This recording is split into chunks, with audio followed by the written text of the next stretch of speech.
Hey guys, and welcome to the Chillaxin' and Relaxin' podcast with your host, Deanna Robert. That's me. Get ready to dive into the nitty-gritty of the real estate market, especially in South Florida, because hey, I live here and I'm your local realtor, armed with all the insider knowledge. We'll bust myths, reveal truths, and navigate the wild world of Florida living, complete with the infamous Florida Mann Shenanigans. Oh, and expect a healthy dose of opinion and maybe a bit of bullshitting too. Apologies in advance. So let's sit back, relax, and dive into some chit-chat. Like I told you before, I got you guys. That's why I started this podcast, for you. So follow, like, and subscribe. Tell a friend, y'all. I enjoy interacting with you. Okay, so Matt is back to help me navigate through this track with y'all. Hey, Matt. Hello, everybody. How you doing today? I'm doing fine and dandy. All right.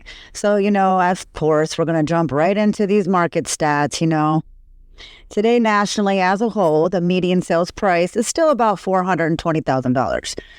But, Matt, here in South Florida, we're sitting at $510,000 for our median sales price. And homes are only sitting on the market for about 36 days. That hasn't changed too much. Yeah. Hasn't changed too much, but price has gone up a tad bit, and the market is only a little bit over a month right now when it was sitting for probably about a month and a half, 2 months. So it's going quicker. All right. But guess what? Hawaii and Cali are above us, y'all. Yeah, they're very expensive to live. Yeah, they're crazy prices. On their median sales prices, Hawaii is at $750,000 just for a regular house. Wow. Right? And California, guess what that is? Probably more. Yeah, it's $787,000. Yeah, no thank you. It's almost $300,000 more than us. I live in Hawaii, not Cali. Yeah, right? So what type of market are we sitting at then here in South Florida? Southeast Florida, I would say. Right.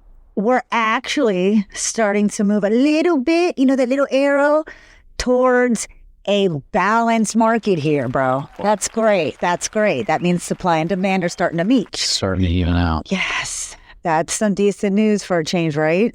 Yeah. Mm-hmm. Okay. So, Matt, why do you think that is for us here in South Florida? Probably say because a lot of people went up north, maybe. You're so funny. Well, I got some of my own thoughts. Maybe it's due to home prices that are fluctuating a little bit more on the national average side, which means due to our new normal, we've started to adapt to the price increases a little bit. I don't know. That's just my opinion. We'll see as we continue through the podcast. But we are still cheaper than a lot of places, though. We're also known for our tropical lifestyles and our living here. Yeah. Yeah. So it is a beautiful place to live, I love it. Yep. So for our luxury homes, let's see where they're at. Oh, they have came down. They've came down a little bit too, to about $1.2 million. That's about $775,000 cheaper. Wow. Right? That is a lot. That's dropping. So it's a lot of money. let's continue. So mortgage rates, they're easing that for the second straight week. About time, right? Mm-hmm. They're just starting to ease a little bit. So the 30-year conforming rate is about 6.94%. And a 15-year is probably about 6.36%. An FHA 30-year is about 6.73%. So that's not too bad. They fell a little bit. The average, like a year ago, the rates averaged about 6.69%. Yeah, so some are 7, I think. Right? No, a year ago, the rates averaged about 6.69%. So we're back to price, the mortgage rates of like a year ago. So Washington said that the average mortgage rates dipped this week, but not enough to give home buyers much relief.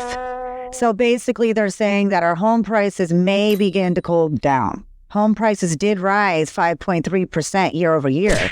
So in April of 24, and they were up 1.1% from the month before. Nope. Sounds like things are cooling off in that hot weather. Yeah, they are. Yeah, they're starting to cool off in the hot weather a little bit. Well, we're getting closer to the election. Mm-hmm. So anyways. Yeah, that makes sense. CoreLogic's chief economist, Salima Hep, she said that these price cooling is more pronounced in markets where there has been an influx of inventory and or new construction, as well as those areas that where additional fees are associated, like an HOA, COAs. Who's CoreLogic? Who's CoreLogic and what additional fees are associated with homeowner costs? Oh, CoreLogic, they're based out of California. They're a leading information service provider of financial property and consumer information analytics and business intelligence. So basically, the company analyzes information assets and data to provide clients with analytics and customized data services. And other fees that are associated with homeowner cost, which could be like insurance, taxes, HOA fees. You know, everything's risen so fast with the prices. You can still talk if you want. You can like butt in and you have to be quiet. All right, Matt. They say that Florida's consumer sentiment was slightly down in May, 0.2 of a point, which was 73.3 in April. So now it's in May, it's 73.1. See, 0.2 of the point.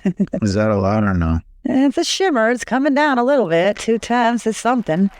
And Washington said that cooling inflation could ease our mortgage rates. Wow. Right? I think it'll happen after the summer and into next spring. What about you? I don't know. After next summer and spring? No, after this summer into next spring. Between like after the summer, this summer, maybe like end of summer, beginning fall, towards next spring. That's when they'll start coming down.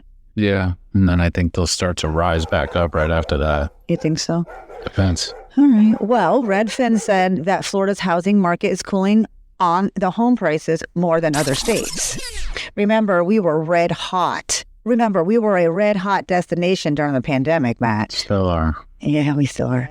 Well, our western side of the state in cities like Northport, Tampa, Cape Coral, Orlando has seen inventory surge over 60% in the last year, and houses are taking longer to sell. So basically, a rise in supply and not enough demand will have sellers cooling on their home prices.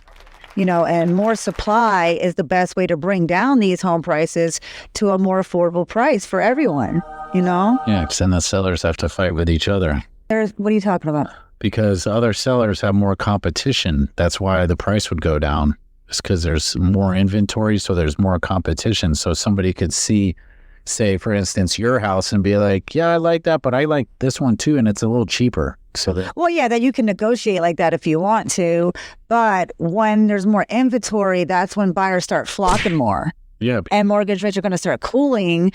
So no, and people are cooling down on their home prices.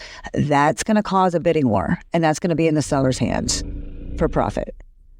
But listen, in my first 3 podcasts, I said that was my opinion and that we would most likely have a rate cut in the third quarter of this year because, you know, of the way they were talking and stuff, right? So listen to this, Matt. The Feds, the Federal Reserve, they revised the projected rate cut this year to just one. Where's my electricity? And they think it might happen in September, Matt. Whoa. Mm-hmm. They were going to give us 3. I know, that sucks. Yeah. Our home purchase sentiment index dropped 2.5 points in May, but it's up 3.8 points compared to last year. So sales activity is expected to increase soon, said Fannie Mae. Who is this Fannie Mae? Why does she keep hassling? That's Fannie Mae and Freddie Mac. Oh, you know it is. Okay. Why do you think that sales are expected to increase? Just because there's more inventory. You think so? Yeah. Yeah. And if the mortgage rates drop, people are going to come out and want to buy. So, Matt, I'm still waiting for the outcome of the meeting of the Feds that they had on June 12th for our rate cuts and the CPI inflation information. I got the truth behind the myths of the real estate market. Got you as soon as they come out. So, y'all, if you like it, hit subscribe and share. Tell a friend. All right. All right, Matt. You know, most people regret buying a house with too much maintenance or not meeting the buyer's needs. Yeah. Well, what are buyers not doing, you know, prior to purchasing the home? So buyers beware. Please, everybody needs to ask any and all questions. Write down notes. Like if there's something you want to know, even if you think the answer is obvious, doesn't matter. Ask. This will help you gain like a better understanding of the property that you're getting ready to purchase. This is a very, this is big purchase. A lot comes along with it. Also, they should do like inspections, a-def inspections. Most inspections are anywhere from 2 to 4 hours. So it can't hurt to spend the money on a really good inspection, Yeah, and then while you're there for the hours, because you're going to be there, like I said, depending on the size of the home or whatever, it's at least 2 to 4 hours. So while you're there, it also gives you, the prospective buyer, a chance to really maximize your time and examine the whole property inside of the house. While your inspector's going through things, go along with them. Ask them questions if need to. They will tell you everything. That is their job, Yeah. Well, most people are, but they're scared to ask questions. No. Ask questions. Follow them. If they're telling you something, ask. Don't be scared. Even if you, like I said, if you think it's a dumb question, ask it anyways. Gives you a better understanding of what you're about to purchase, So a knowledgeable and trustworthy realtor may also be able to help guide you, not too much answers like on the inspection, but to a good inspector to get it done for you, because we don't really have answers for the inspection. We can help, we know people to help you repair it. We have a good database of anything that has to do with home or property. And we have reliable sources that we communicate with on a daily basis and refer clients to all the time. So they're trustworthy people. Your realtor should know trustworthy people to help you out, so you don't get screwed like on Angie's List. Yeah. Anyways, HUD has a new program through the FHA. They want to preserve and revitalize manufactured home communities. That's good news. I like it. Yeah. These kinds of communities, it'll help offer affordable housing for us guys. You know what I mean? For anybody, it's a better affordable housing option for people that, really think they can't get a home, so that's a good thing to do. So you mean mobile manufactured homes were never FHA approved before? Nope. Why? I don't know. They wouldn't do it. Before, you couldn't purchase a manufactured home with an FHA loan. Now you can. It's FHA insured. So to buy, refinance, or revitalize your current manufactured home. So that's freaking awesome, dude. That's going to help a lot of people. Yep. Between that and the tiny homes. Yes. Also, Matt, I have some good news for renters too. Our rental market is settling in most of our Florida cities. Yep, most. You guys said most of our Florida cities. But they do say, Matt, that renters are staying put longer due to, being priced out of home ownership and the rental prices that have risen. So it's hard for people to save for a down payment. Yeah. Yep, that's what Redson said. I don't know. But they do say that Gen Zers and millennials move every 12 months or so. That's what they say. So, a lot of people are stuck in their starter homes too, Matt. And those that are looking for starter homes, they're only able to find fixer-uppers, dude. Why do you think that is? Because they can't afford the newer construction ones. They can probably get those fixer-uppers for cheaper and make it their own, I guess.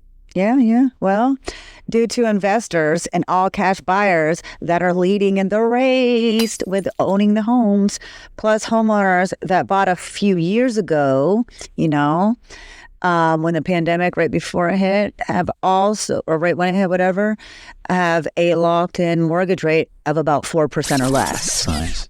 Sure is.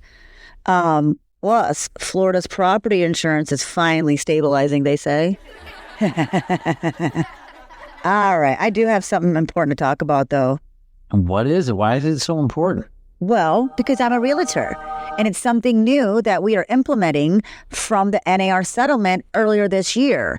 And it's important for you buyers, me too, because I'm a buyer, to know what changes are coming our way in August of this year. So, you ready to hear it? Mm-hmm. Okay. What is it? It is the buyer's representation forms. Okay, they're coming now, mid-June 2024, and it's includes, but not limited to, no offer of compensation in MLS for buyers. Agents working with buyers need a buyer representation agreement. before giving the buyer an in-person or virtual tour of the property. This one's very important. That means if you find an agent and you like them, you better really, really make sure you do. Okay. Why is that one so important? Well, realtors and agents will not show you a home until you sign this agreement. First of all, make sure that you truly, truly trust that realtor or the agent that you're working with, and make sure they have your best interests at heart, dude. Once you sign that contract, you're locked in, Matt, and you're with that particular realtor. That's it and that's all. So that's why I say this one is so important to me. I don't want to see anybody getting taken advantage of just because you want to jump real quick. Sometimes when you leap, it's not really good, you know? You got to pay attention to really what you're doing. And then agents working with buyers cannot receive any more money than that is specified in the agreement. So broker agreements must clearly disclose the amount of compensation. Broker agreements must disclose that compensation is negotiable. What if they wanted to offer you more money because you did such a good job? Are you allowed to take it? It just says, agents working with buyers cannot receive any more money than specified in the agreement. No, That is called a kickback. You're not allowed to receive kickbacks. Nope. So, no. MLS and NAR implementation, what's that word? Implementation date is set for August 17th of 2024. So, Hey guys, if you're liking my podcast, hit like, subscribe, tell a friend. So Matt, I want to know from you, like as a consumer side, how would you choose a realtor, a real estate pro? I'd ask around people that have been through realtors and see how their experience was with each particular one they used. Okay, word of mouth, pretty good. That's good. Usually, if you had a good realtor, people will give you good referrals and they will recommend you. Okay, anything else, or is that just? That's what I would do. I don't know. I know there's other options, but that's what I would do. Okay, let me tell you some. I'll explain the difference between a real estate agent versus a realtor first, okay? A real estate agent may or may not be a realtor, but every realtor is required to be a licensed real estate agent. Oh, yeah. Okay? To become a realtor, you must join the NAR and follow your code of ethics and continuing education courses. We all have the solid knowledge and we've been well trained, which means we provide the best service for you, a realtor. That is me. Okay. So what are your thoughts on the 5 things to consider when buying a home? What are the 5 things? Okay. Location. It's always about location. Also, the size and the layout that you want. What accommodates your lifestyle, the condition and the maintenance. I mean, I spoke about this earlier with the inspections. Yeah. And financial planning. You have to have financial planning. Since it is one of the biggest purchases in your life, you got to think of unanticipated fees like HOAs, closing costs, inspections, appraisals, homeowners insurance, et cetera, because that all comes out of your pocket too. Okay. And you also got to think about the resale potential of the property that you're purchasing, as it is also considered a big investment. Okay. Even if you're looking for your forever home, just consider it, because you never know. All right. So that's for buying. You want to talk a little bit about the selling? Oh, I want to. All right, Matt, if you were going to sell your home, what mistakes would you avoid? I have no idea. Okay. Want me to share some with you? Okay. First, you don't want to price your property too high. Yeah, that makes. And then the poor condition of your home, or the property, it doesn't excite buyers. So fix it up. I mean, yeah, you don't want to go too crazy and start renovating, but, make it look a little clean, a little fresh, stuff like that. Have a little decent curb appeal. Poor curb appeal is a total turn off for buyers. And then dreary, dark homes, they're very hard to sell. Yep. And then, like I said, don't over improve, just good showing condition, Your house needs to be financeable. Make sure it's in a condition that it can be financed. It's attainable. Yeah. Well, even if it looks good and then an inspector comes in and there's all these under electrical plumbing problems and it's not financeable, make sure your house is financeable, Yeah. put it up to code, basically. What more do you mean by being financeable? Oh, okay. Yeah. Like if you have a bad roof, poor exterior paint, structural problems, it may make your home unfinanceable. Like I said, little electrical, plumbing, little things like that. Your buyers will have a hard time obtaining a financing to purchase your property. Yeah. So it's like, you want to get good advice and good market exposure. A realtor can be the best assistance here, and don't be present during your showings. Nope. Why not? Well, first of all, realtors and agents can always do their best job of showing your home when you're not there. You're underneath their feet, and buyers are like more at ease and much more likely to spend more time looking at your home or your property and all the features it has if you're not there on them. It's more of a, I guess they feel your boss on your back. Kind of like having your boss on your back. Yeah, you feel a little pressure. Yeah, let your agent and your realtor do the negotiating. We're the experts and our emotions do not run wild during this process, act fast with the efforts and quickly and decisively. Act fast with the offers, and you got to act quickly and decisively. The buyer's mind can change at any time. They change quick, and you don't want that to happen, You guys, I'm working on the podcast. I'm working on the video podcast. I promise it will be out soon. Hopefully the next one. Faster than these rates. Anyways, y'all. My dyslexic kicked in. All right, Matt. You ready to hear what our governor said? What he signed into law? I'm sorry. Ronnie D? Yeah, Ronnie D, baby. That's what he said. No, he didn't say. He signed these things into law, okay? The House Bill 1049, which is flood disclosure in the sale of real property. So basically, the seller must disclose if the property floods, and if so, have they ever made any flood claims on the property or the home? I think that would already be a thing. Well, now, as it just now is. Well, it now is signed into law. It has to be there. And then House Bill 59, which is provisions of homeowners association, the rules and covenants. It adds more transparency to the residents for the HOAs, And then HB 3 or House Bill 293 is hurricane protection for homeowners associations. Basically, it requires HOAs to adapt to hurricane protection specifications for its structures, and they have to comply with the building codes. So, Matt, remember, in my last podcast, we talked about this. Yeah. Yep. Having this on your insurance policy because building codes are always changing and you can get help with bringing them up to code. That's nice. Remember, it was in my last podcast. If you have it on your homeowner's insurance, you really don't have to pay much, but like deducticles and stuff. Yeah. Go back and listen, guys. He also signed an affordable housing bill, SB 1456, that is going to allow Monroe County to use a tourism development funding for affordable housing. Tallahassee thinks if this is successful, then other counties may follow suit for affordable housing. So they're trying something out here. And then, Matt, remember the villages, the 55 and older community in Central Florida? Okay. SpongeBob SquarePants. All right.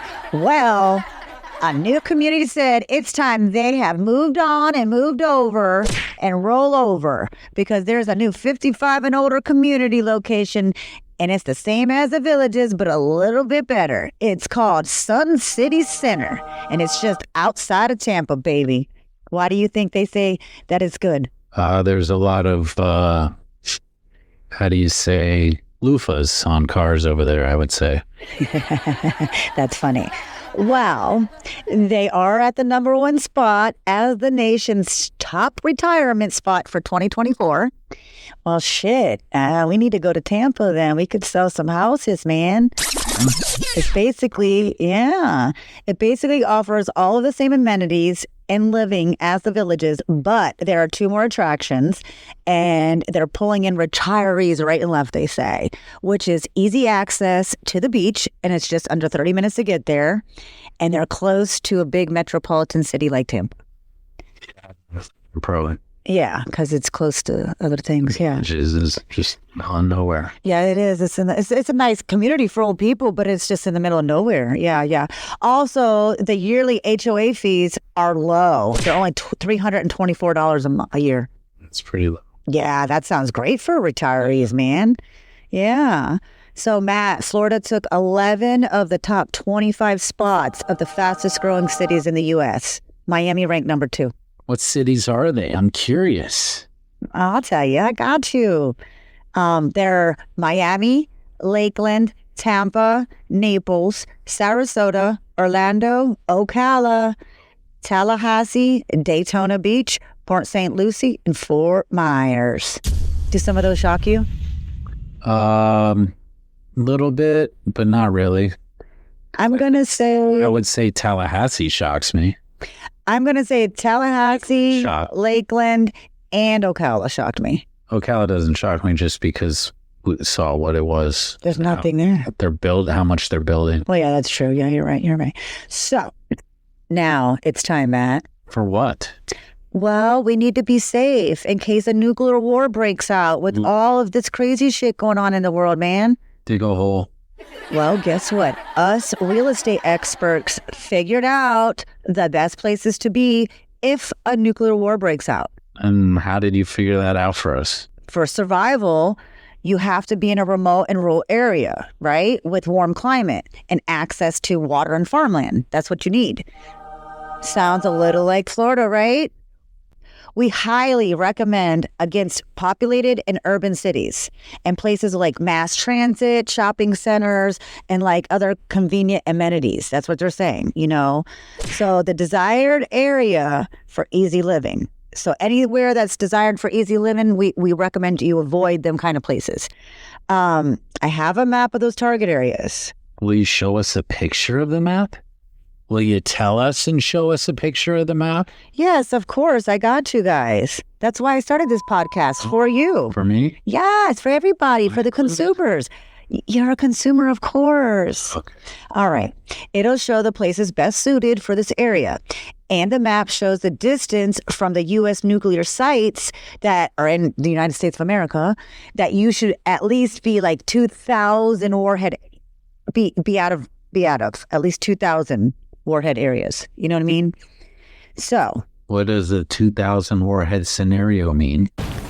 Well, according to CBS News in Chicago, a 2,000 warhead attack scenario would mean that we would be attacked first. While on the other hand, a 500 warhead attack would be a retaliatory, what's that say?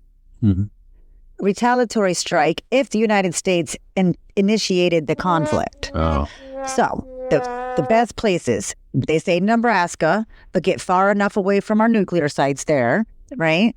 And then the Midwest, that's a good place to build a shelter. Once again, get far away from their nuclear sites. North Carolina, they have great weather and they have the farmland, right? Stay away from their nuclear sites. Florida, we have good rural areas. Stay far away from our nuclear sites. Then Mississippi, all the Mississippi banks, which are what? Minnesota, Wisconsin, Indiana, Illinois, Missouri, Kentucky, Tennessee, Arkansas, Mississippi, and Louisiana. They say those are great places to be, is the Mississippi banks, all of those. So you have all that, but stay away from far enough from their nuclear sites. Yeah. California, they have warm climate with lots of water. I'm not going there ever. Well, if we have to. Oh, I like this one, though. The Rocky Mountains is rugged, remote, and hard to find. I like the Rockies. Like any 7 of these locations will work as long as you're far away from their nuclear sites. Nice. Yeah. What are your thoughts, Matt? Send me to the Rockies. Me too, yeah. Or I might just stay down here in Florida because we got a lot of good places. Look, we got the whole Mississippi banks and it's a lot of Florida. So I don't know. There's 2 places. There's a lot of people. A lot of people be fighting over food. I have my own food. All right. Y'all, like, subscribe, share, tell a friend. I got all this information for you. Okay. Let's see what they have going on Walker Hayes, the same drunk torment. It's at the Hard Rock. I don't know who Walker Hayes is. Oh, he is a Monument Records recording artist. He's a singer-songwriter that was originally from Mobile, Alabama. In 2021, his smash hit, We Fancy Like Applebee's on a Date Night. Yes, that's who he is. He topped every country music sale and streaming chart. Spent more than 6 months at the number 1 spot on the Billboard. So he made some cake. Yeah, but that was a good song. See, he's the best singer. And he also was featured in a nationwide Applebee's commercial, too, for his Applebee's on a Date Night. Yeah. So his current project, Sober Thoughts, includes the single Same Drunk. And he's partnering with an Athletic Brewing on a custom non-alcoholic beer. Right up my alley. Right up your alley. That's great for people that don't drink. So he's going to make a non-alcoholic beverage. That's pretty cool, you know? Mm-hmm. All right, Matt. Then we have a pretty crazy Florida man taken into custody after climbing a cell tower while his ass was live streaming for social media. Welcome to Florida, baby. There's some Floridian going on here. We always have some kind of shenanigans, and I'm here to tell you about it. Well, he got some damn legs on that one, didn't he? This was in Hillsborough County. They say the Home Alone house is for sale on the market as of May 28th of this year. You know, it was in the original Home Alone movie back in the 90s, 1990. They said it's a completely brick house. That's pretty cool. That should be sturdy in Florida with hurricanes. They say that the second owner of the house, the original people that owned it back when Home Alone was filmed back in 1990, they sold it in 2012 for $1.585 million. And it's about, I'd say, 9,125 square feet. That's pretty big. It's a 5-bedroom, 6-bath. I'm going to tell you something exciting about it in a minute, which is located a short distance from Lake Michigan in Winnetka, Illinois. Yeah, I don't know it. It also has a good wood-burning fireplace and a hot tub. And there is an indoor basketball court without a scary basement like the movie showed. There was no basement? No. Nope. No, it did not have a scary basement like the movie showed. It must have been like a scene that would make it on inside of a place, you know, where they make the props. A set. There you go. It must have been on a scene set. The home was built in 1921, and it's been fully renovated and expanded back in 2018. That's what the listing said. Surprised it's not more expensive, to be honest with you. It's the Home Alone house. Okay, Matt, here's some sad news, man, because I'm a humanitarian. What news makes you sad? A Florida dumb man dumped nearly 3,000 pounds of trash in the Ocala National Forest, dude. Steve. The dude had an active, code enforcement case within his house. The city put it on him. So he decided to dump all his junk in the forest instead of bringing it to the stupid trash. He's probably in jail for that. Oh, well, he got arrested, yeah. He could have just brought it to the dump. What the hell? Yep, police caught him, and and he snitched on his friend because his friend was dumping stuff out there and showed him how to do it and told him where to go. What a good friend. They both got caught. Good. Yeah. Ain't that what the dump is for? I would think so. Yeah. Anyways, I'm going to leave that right there on that note, Matt. And until next time, y'all, coming up on next week's podcast, we'll be bullshysting and chit-chatting about, as always, the mortgage rates and the housing market stats. My Safe Florida Home Program updates. Yeah. Update. Yeah, that's good. We need them. And what are the unexpected affordable places for 2024? And what is Ron DeSantis' Florida state budget for 24 to 25? And the Florida Mann Shenanigans with a touch of South Florida's lifestyle living. I'm here for you guys. I got you. Until next week, y'all, I hope you enjoyed our bullshitting. Like I tell y'all, keep them comments coming. I love interacting together every week. If you want to keep chillaxing and relaxing together, hit like, subscribe, share, tell a friend. All right. Also, visit my YouTube channel, Deanna Robert Realtor. It has all the latest podcast videos for you. And if you just want to stay current with my monthly market reflector email newsletter, or you just want your personal property home report and valuation, just visit my website at www.deannarobert.realtor. That's DEANNAROB as in boy, ARE.realtor. It was fun, y'all. Stay safe, and until next week, bye. Peace.